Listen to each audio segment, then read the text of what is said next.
Everybody, Chris Webster here to talk about one of the latest supporters to the Archaeology Podcast Network, The Motley Fool. Now, I've been investing in the stock market through various applications for a few years now, and everybody who's listening to this can benefit from that sort of investment for the long-term financial planning. And also, I know the hosts of these podcasts can benefit because as archaeologists, like none of us get retirement.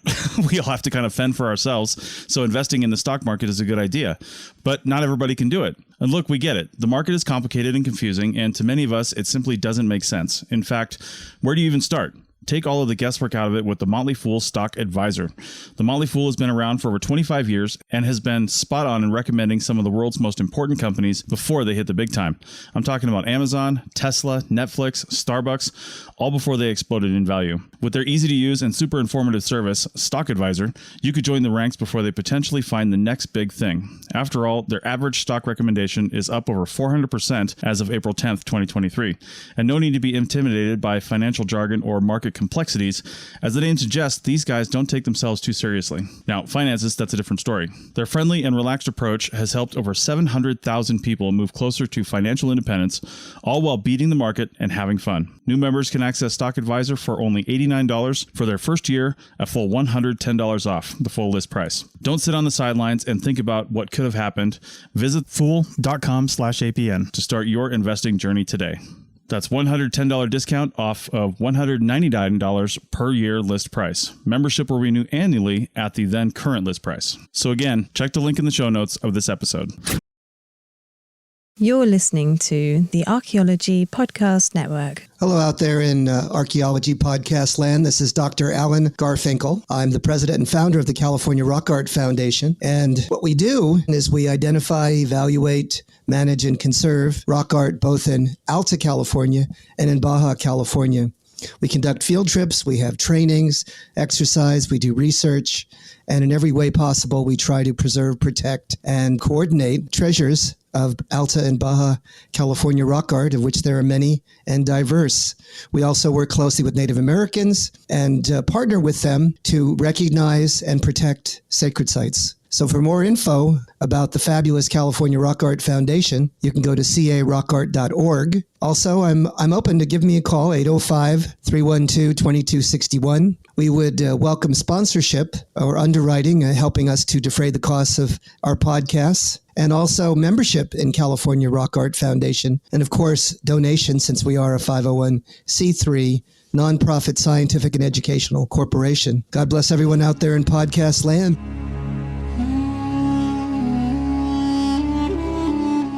You're listening to the Rock Art Podcast. Join us every week for fascinating tales of rock art, adventure, and archaeology. Find our contact info in the show notes and send us your suggestions.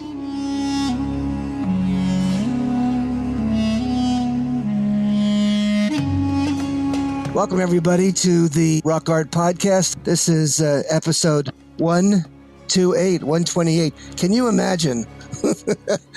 We're going to be here with Katie Olsen, who lives in Ridgecrest and has been working closely with me as a research associate, both with the California Rock Art Foundation and also with one of a very important monograph been working on for the last 4 years. Katie, are you there? I'm here. Perfect. So, Katie, the way we kick this off usually is I ask the million-dollar question. Tell me about your background and why you might be interested in indigenous heritage, cultural resources and values, and perhaps the study of native art. Yeah, of course. So I was introduced formally to art history in high school. It was something that I really enjoyed. So I kept learning, through college and stuff, taking courses. But my villain origin story really begins the first time I went to Fossil Falls. It's an alien landscape there, the way that the basalt flows were carved by that ancient river, and I just was amazed, and I wanted to know more. And so I read as much as I possibly could about it, but I really didn't have a good direction for, what I was supposed to be researching to learn about this. And that led me to the Rock Art Podcast, which then led me to the California Rock Art Foundation. And it has been a great source for all of these different topics that I've gotten to read about and explore. And it's just been an amazing experience. So it's been an interesting adventure and journey since then. So for those that don't know much about Fossil Falls, could you paint us a word picture of maybe where it's located and what's there? Sure. It is located probably about 20 minutes outside of Ridgecrest. As you're approaching it from the highway, you'll see this, really large red cinder cone that's left over from volcanic activity. And then as you drive up to where the trail starts, you see these basalt flows that they go on for miles. And you walk up the trail a little bit, and once you get there, to the left is an old sort of riverbed that is just littered with obsidian. And then to your right are the falls. And the basalt has been carved in a way to where there's these giant cylinder holes in just all of these different shapes. It's really cool. It's like being on an alien planet. And then the falls lead down into a canyon that's more basalt. And it's just, I didn't realize that I was living so close to this huge resource of, cultural knowledge and resources. It's a really stunning place. And I've been back many, many times. And, each time you go there, you find something new.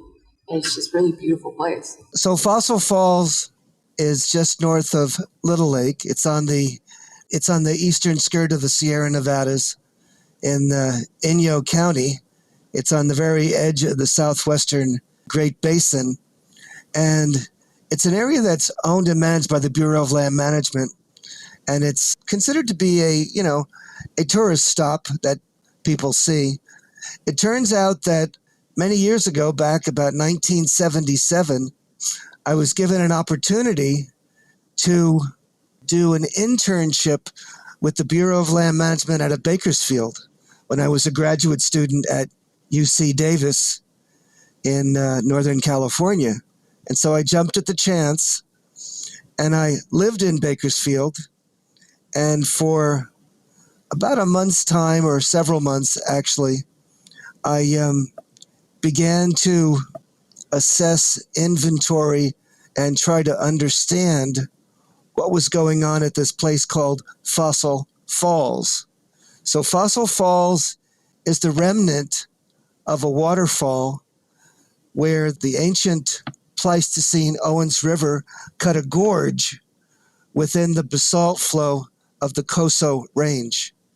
And what Katie was alluding to was the chutes and channeling of the fast-moving waters of the Owens River as they cut through the basalt and, in essence, developed this Swiss cheese effect of holes and chutes and particular remarkable sculptural elements right there within the channel. Now, besides the geological configuration of that remarkable landscape, this was an amazing magnet for prehistoric Aboriginal activity for a variety of reasons. One is because, of course, during the Pleistocene, there was a river there, and not far away was Little Lake, which is just below it. And so it was a place of tremendous cultural activity for about the last, I would say, 10,000 years. Just north of Fossil Falls is a playa, which existed during the what they call the Western Pluvial Lakes tradition for about 8,000 to 12,000 years ago. It probably had a marsh-like effect and was a modest little lake. And so there was a associated cultural activity there. Besides that, at Fossil Falls itself, there are milling slicks and other activities showing that this was a village site that occupation took place. And as one walks around the channels, the ancient Pleistocene River Channel, it's one continuous archaeological site for this whole area that probably takes in, I don't know, the better part of a square mile, I would say. And there's open air campsites and milling and rock shelters and every other possible avenue of archaeological sites. Sort of adding to the drama, we're literally only a few miles away from the remarkable obsidian quarries that exist on the base of China Lake, with an endless array, an endless abundance of Coso volcanic glass. So how's that for a story, Katie? It was much more eloquent than I had put it. Well, I've had a long time to think about this. I just looked back on my 1976 monograph they published, which became my master's thesis. And it was rather simple and rather, if you could use the word primitive at the time. I was, kind of a bit of a baby archaeologist by comparison. And I think I was probably overwhelmed by the array of materials they were asking me to try to get a handle on and do something about. They were doing something called a cultural resource management plan, and they wanted me to do one for this area. And they also wanted me to place this area of Fossil Falls on the National Register of Historic Places. This was all part of my assignment. So quite a daunting task for a single individual. Would you agree? Yes, there's so much there. So what's down in the canyon? I have rarely, if ever, even been down inside at the base of that falls. Have you? I have. So me and my friend walked along the side of the waterfall and found a place where we could do a couple of controlled falls into the bottom of the canyon. Mm-hmm. And I walked all the way, probably a mile up one side and then a mile down, and I could not find anything. But that was my very first place there, and I was relatively new to what I was looking for, and I just didn't know where to look. But there have been other times where I have climbed down into the falls itself, and there is a particular, circular chute that goes all the way up. And when you climb inside of it, the walls of it have different images on it. There's a bighorn sheep, there's a snake, there's a couple other things that don't come to mind immediately, but that was the first time that I had found a petroglyph in Fossil Falls specifically, but it's nothing compared to what's down the way in Little Lake. So what you found when you were looking there has been researched by others or alluded to in a PhD dissertation. That's a chute, a swirling hole that runs from both, it's exposed at the bottom and exposed at the top, and has what's called archaeoacoustic properties. So if you're inside that chute, you can sort of get inside with your whole body, and it kind of echoes. It's echophonic. And so that's rather interesting, and I've learned that over the years from others going there. I spent about a month wandering around in there back in the 1970s before I wrote that plan. And I was surprised at how few rock art images I was really able to discern or find or discover in that area. But yet again, the more that I've gone back and the more that people tell me about, I begin to discover some other things. One of the other elements that I discovered thanks to, I don't know how this happened, but I was looking around right there within the falls itself, right there at the center lip where it daylights to the ground itself. And there right below in one of the flutes, totally protected, is a perfect Atlatl symbol, one of the circular orbs that are bisected by a line. And it's rather large and rather pristine and very well preserved. And then, of course, off to the right, we see, I believe it's I think it's 4 different, rather simple bighorn sheep that exist within one of those chutes. And we've got that symbol as well.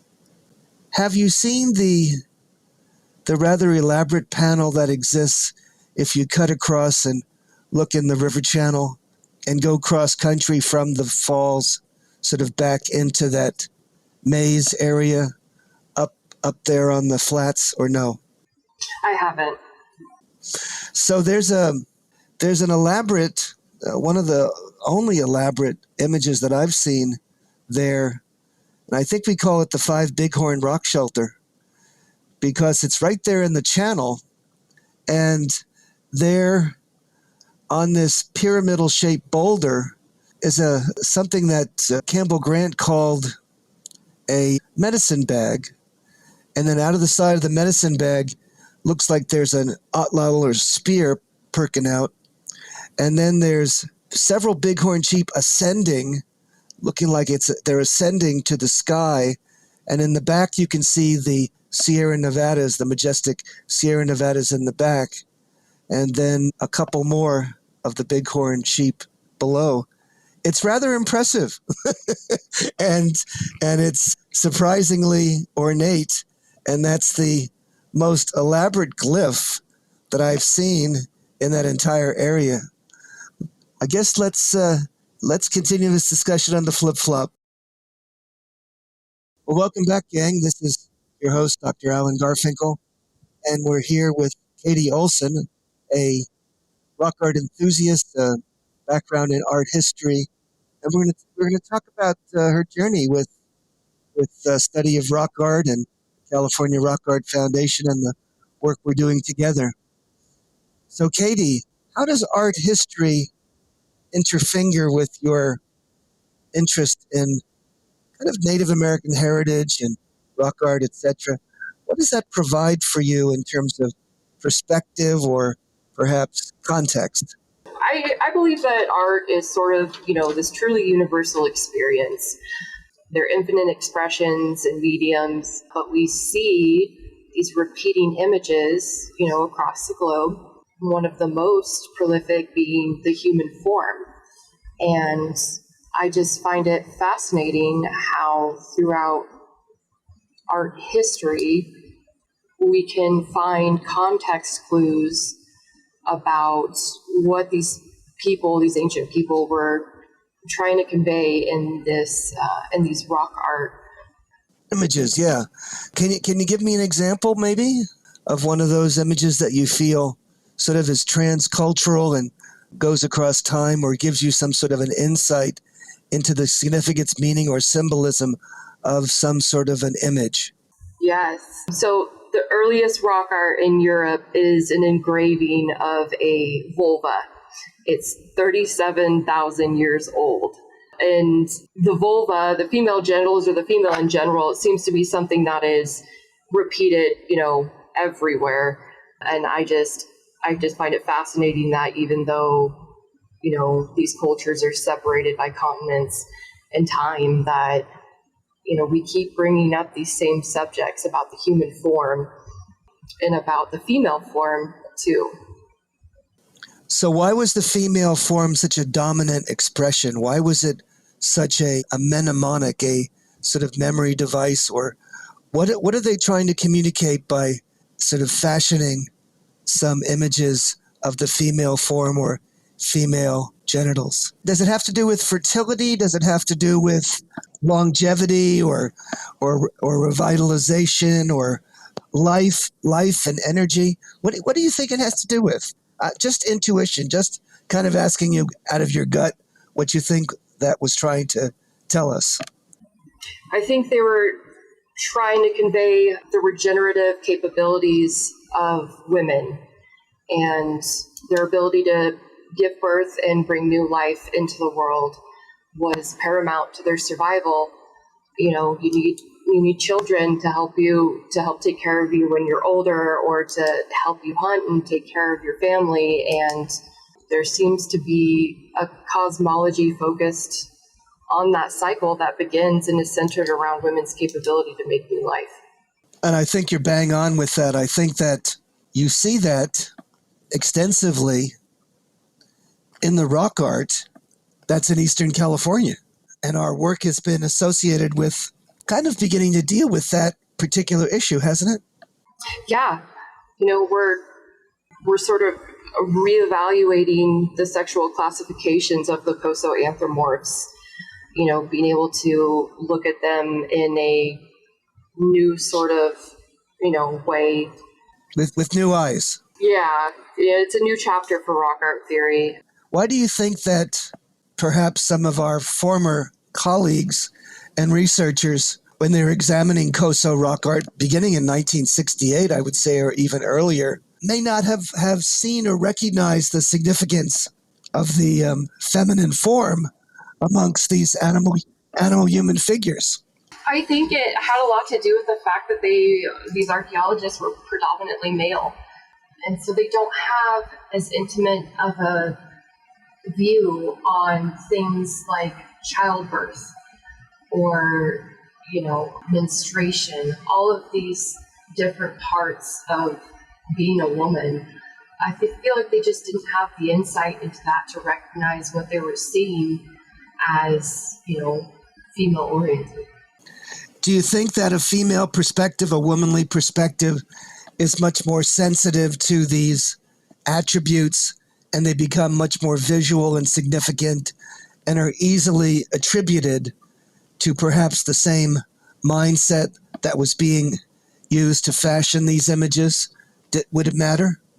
I think it absolutely does. Tell me a bit about that. Why is that? A lot of these, images that have been looked over in past research are things that I have drawn from my experience as a woman. For example, there's quite a few anthropomorphs that have these 3 lines of where the genitals would be, and it's obvious to you what those mean, correct? Yes. So what do you think those imply? Because when I've looked in the literature, I just don't see the denotation, the connotation, the identification of that kind of symbology as an association of the feminine form. I have 2 children. The way that they determine sex in an ultrasound for a girl is they look for these 3 lines. And those 3 lines right next to each other is how they determine, if it's a girl. If it's a boy, it's 1 line and it's got 2 shorter lines on either side of it. I think this is a visual shorthand for the female genitals. In a lot of cases, when it's just the lines, it's the negative space is being utilized to, show that there's something there.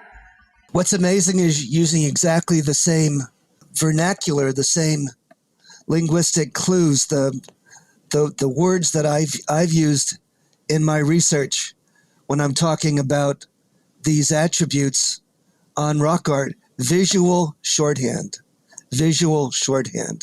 And that is certainly what others have found who are really insiders who have delved into the mysteries of indigenous cosmology, of Native American thought and religious precepts, and the cognitive map of the universe, the world view of Native people. That is not such an easy thing to pierce. Do you agree? Yeah, past research has, just taken such a different stance around these images, but I've just been really fortunate to be a part of that conversation with you, and it's the connotations for this is just so far spread, and we're just barely touching the surface of it. It's fascinating. So what the previous literature told us was that these both decorated and solid-bodied animal-human figures were exclusively male, were men, and not women. And it became clear to me and to a woman who completed her dissertation on this subject within the Cosos that appeared to be incorrect, that as we look closer and closer at these images, and examined them in fine detail with a much larger inventory, that something different was going on. I think what really was revolutionary was when Caroline Maddock published her book on Coso pattern bodied anthropomorphs and sketched 450 individual sketches of these figures all throughout the Cosos. And she was a little tongue-in-cheek, and she wasn't explicit. She was rather tongue-in-cheek and rather, how would you put this, implying. She said, well, my study is on the feminine basis for these Coso pattern-bodied anthropomorphs, which was in some ways shocking, isn't it? Yeah, she kind of opened up this space for us to re-explore, these themes in the Coso rock art pertaining to women. And there's just so much there that I see now and think, how did somebody look at this and not see, someone giving birth, or see the feminine behind these different pieces of art? What do you see as the strongest trend or the strongest visual clue that these are feminine? Outside of, first and foremost is just the genitals, the female genitals, the explicit female genitals. But outside of that, there's these mid-birth postures where, between the legs of the anthropomorph is, something that looks like afterbirth, and then up to one side of them will be a smaller figure of a baby, and that will have an umbilical cord trailing off of it. And there's an example in Sheep Canyon of this mid-birth posture with a anthropomorph that has a little tiny bighorn sheep between their legs. This is sort of a little mini picture of sort of the genealogy of the people, right? The mother and the child, correct? Mm-hmm. So they're showing the comparison between the human side and the animal side. And I've seen that replicated in quite a number of places in the Cosos. What about those hair whorls and the menstruation that's shown? So the images that I've been studying are in the Caroline Maddock volume, and a lot of times you will see these anthropomorphs that have, this, you put it best, was it a blood tether or something like that? Yeah, it's a tendril that is a meandering thread. How's that? Yeah, and it's not like a straight line usually. No. Sometimes there's a puddle. Yeah, sometimes there's a puddle at the end of them. But yeah, this meandering sort of line. And in those images, a lot of the times the anthropomorphs have these hair whorls, these sort of circular figures on either side of their head, which is heavily associated with, is it the Hopi, Alan? It's a coming of age attribute. The hair amongst the Hopi and the Pueblo are depicted that way because it's called the squash blossom or the butterfly hairdo. It has to do, it's a symbol of transformation, transmogrification, coming of age. It's the time when women are finally amenable to reproduction. It's an opening up of sort of the life form. It's a benchmark in their lives where they become women and transforming their lives and wearing this hairdo. It's a double bun on the right and left side.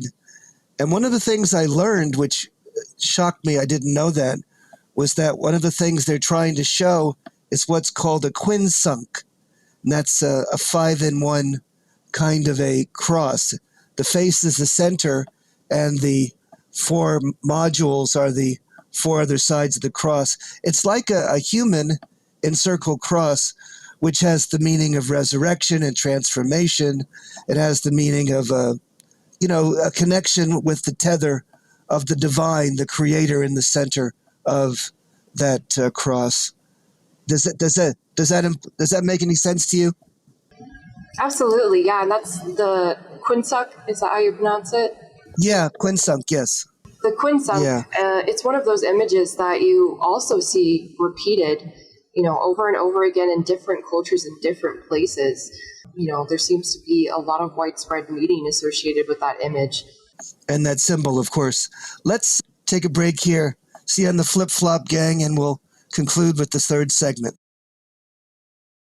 Welcome back to the final segment in our three-part journey with Katie Olsen, learning about the interpagination, the interfingering of art history, the feminine elements, and that theme that seems to be intertwined in Coso rock art, the early archaic Coso rock art.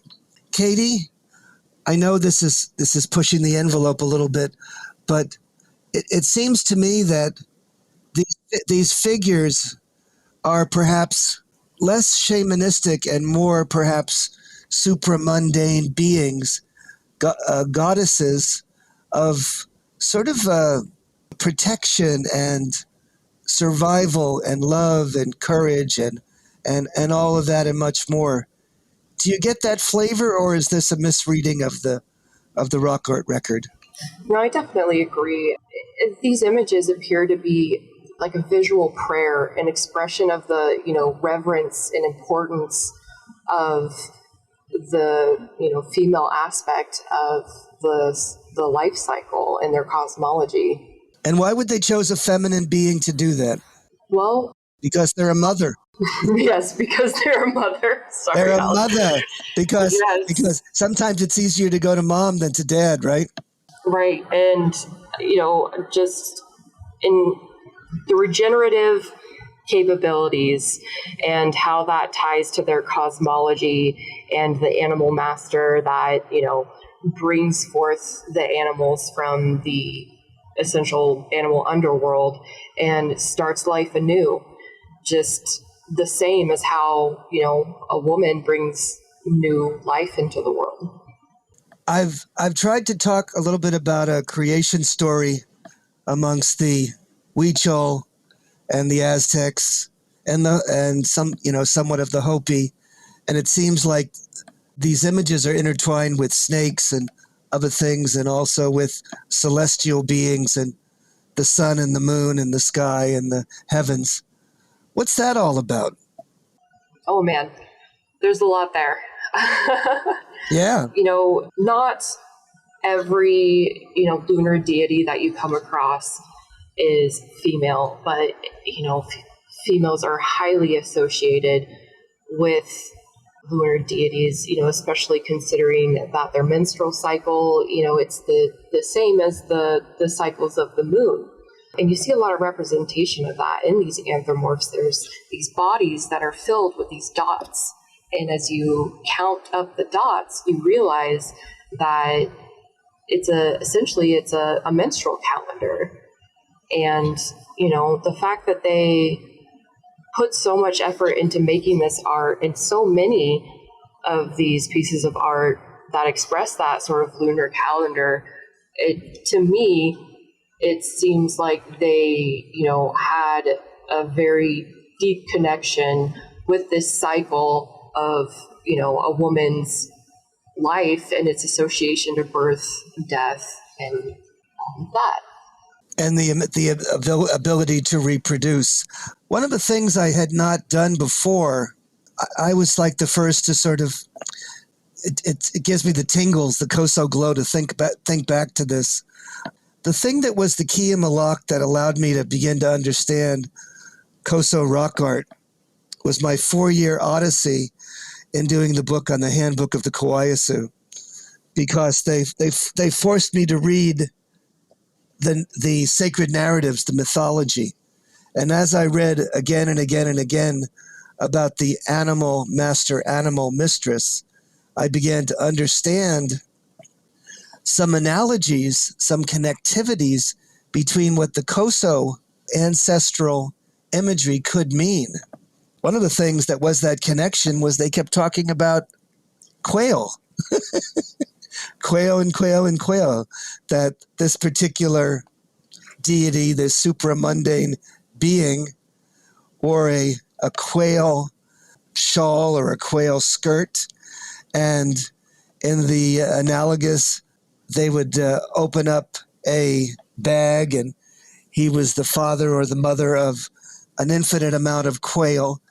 And I kept going, why quail? Why quail? Why quail? Well, what it turns out was sort of quail is sort of it's a metaphor, isn't it, for tremendous reproductive fertility. And the number of babies that they produce is unbelievable. Plus these quail themselves are associated with areas that are full of life, that are wet and moist, etc.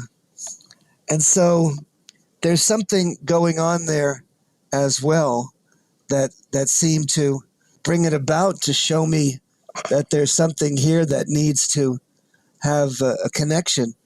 Plus, in terms of the lunar element, on that same rock, the famous rock that I've talked about in several articles, that is a manifestation of this broad and robust sacred narrative and oral history on Yahweh and the supernatural gamekeeper, is a lunar count. It's a lunar count of the 25 to 28 days of the month that the moon is available. And I've taught, and I didn't know anything about this until I talked to Ed Krupp, who told me, well, that's a lunar count, Alan. That's what's going on there, and that's a representation of the moon. And then when I went in to look at the language of the Kawayasu, I found out that they have words in their native language for all the different kind of parts of the moon, from the beginning moon to the waning moon to the middle moon to the end moon. And so I said, wow, the moon obviously was a central and important part of their cosmology, as well as the sun. So the sun itself was important because of the winter solstice and the summer solstice. And I only learned about that because as I began to understand more and more and more, I experienced a rock art site there in the far Southern Sierras that served as a calendar and had a solstitial alignment. So when you're there during the winter solstice sunrise, you get to see the sun sit right at the peak of the highest peak in the far Southern Sierras. And it sits there and does not move for about 30 seconds. And I also began to understand how the Hopi and other of these indigenous cultures were sun and sky watchers, because they knew that when that sun came to that winter solstice sunrise, it would stay in the heavens for several days and then continue its journey back the other way. But it was a period of time when it was a standstill, and that was the time when they had their winter solstice or sun ceremony, or also called the fire ceremony, where it's very important to re-inaugurate the cycle and bring back the sun. Does that make any sense, Katie? Yeah, so that sounds really similar to a lot of things that I've read about the Mesoamerican, rebirth of the sun, sort of reigniting the sun in their cosmology and their stories. Exactly. So, although this may seem a bit fanciful, there seems to be a very remote and ancient connection between what could be called the early Uto-Aztecan, the archaic Uto-Aztecan expression of, let's say, a creation narrative that appears to be replicated amongst the Huichol and the high cultures of the Nahua, and is shown on the imagery in the Cosos.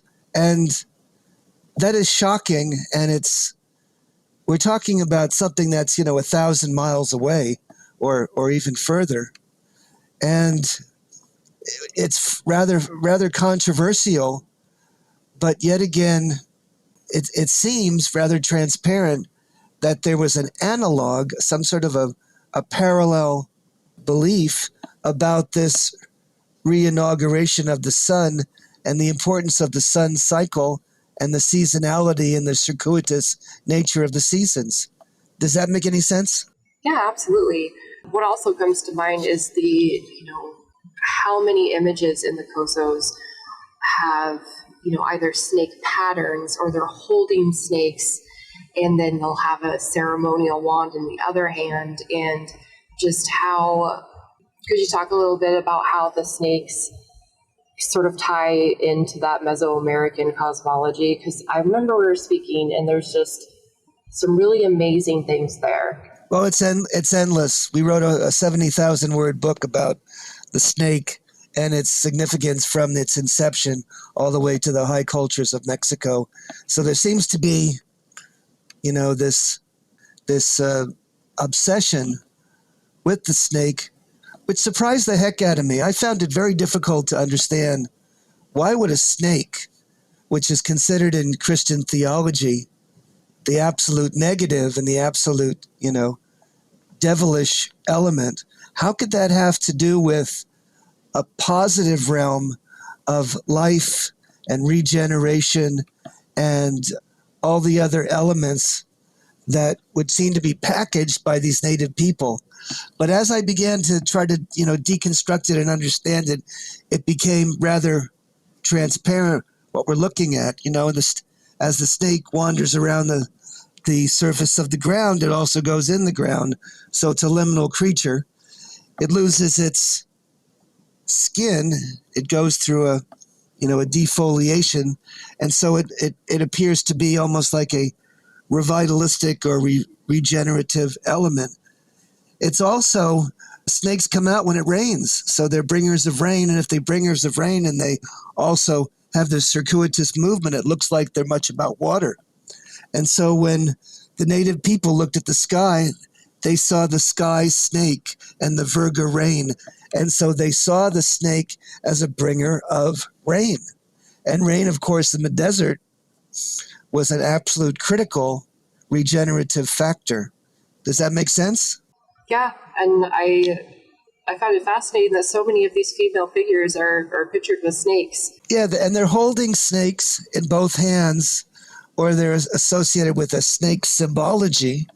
And one of the things we were able to do, which also shocked me, and I learned this from one of my colleagues, I didn't get this, that the words they have for certain baskets mean rattlesnake and gopher snake. And that's what those symbols are. Those representational designs are significant, and they have meaning to the native people in their own language. And so the rattlesnake and the rattlesnake baskets and the rattlesnake symbolism meant much, much more to them in a positive mode, in a regenerative mode, in an inspirational or how would you put it? Almost a resurrection or a rebirth mode, a transformational mode than what we might think of. So it had a very strong positive, but also the negative mode, because it's a killer. It's an animal that can kill you if it bites you and can kill you dead. And this binary opposition between life and death is something that's also very characteristic of the Uto-Aztecan realm of thought. I'm sure you're aware of that or see that in your art history kinds of understanding. Is that the case? Yeah, absolutely. What comes to mind is that specific, and you've told me the name of this statue probably 20 times, and I still can't remember it. It's the Coatlicue statue. I like how you know what I'm talking about, because I've asked so many times. Well, it's the goddess of the moon. And, they were digging the subway in downtown Mexico, and they found this 25-ton statue. 25 tons, right? It is. And it's a woman, and it has breasts. It's also got, a cord around its waist. It's pregnant, and it's birthing a snake, and it's built with snakes. And the funny thing is that there's an analog in the Cosos. One of our decorated animal humans has a snake coming out of its genitals, and it could be either a snake, or a snake, or also a some of that connecting tether as you birth a baby, right? Right. So that's my favorite example out of all of this. One day I'll remember the name of the statue, but it's my favorite. Well, I found that dealing with the cosmological realm and understanding the Mexican culture and opening up my mind to all this literature on Mesoamerica was very, very daunting. It's enormous. And to even try to begin to understand the voluminous nature of their cosmology and the many, many years and many individuals that have attempted to do so is rather impressive.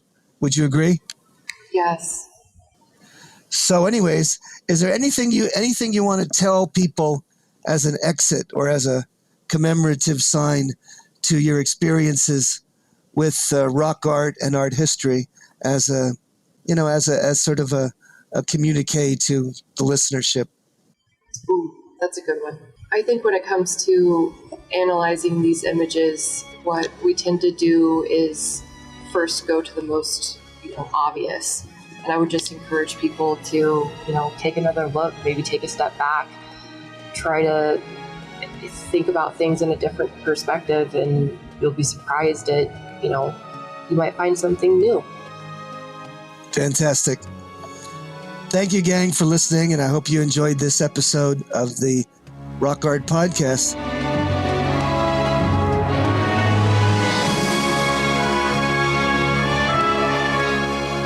Thanks for listening to the Rock Art Podcast with Dr. Alan Garfinkel and Chris Webster. Find show notes and contact information at www.arcpodnet.com/rockart. Thanks for listening, and thanks for sharing this podcast with your family and friends.